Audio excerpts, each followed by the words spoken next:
Have you ever seen a welded plate bend or crack even without any external load? The hidden reason is residual stress. Today, we'll understand what residual stresses in welds are, why they occur, and why they matter. Residual stresses are internal stresses locked inside a material after welding.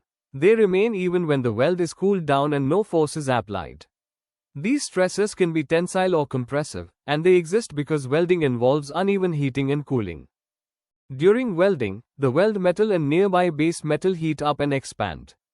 But surrounding cooler metal restricts this expansion. When the weld cools, it tries to shrink, but again, the surrounding metal resists. This restriction causes high tensile residual stress in the weld zone and compressive stress away from it. Residual stresses in welds are mainly of three types: longitudinal stress along the weld length, transverse stress across the weld, through thickness stress across the thickness of the plate. Among these, longitudinal residual stress is usually the highest.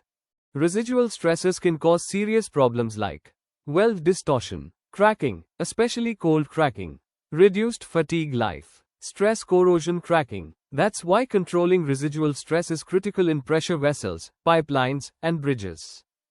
Residual stresses can be reduced by post-weld heat treatment, PWHT, proper welding sequence, preheating, controlled heat input, mechanical stress relieving. Understanding this helps in making safer and longer-lasting welds. So remember, residual stresses may be invisible, but their effects are very real.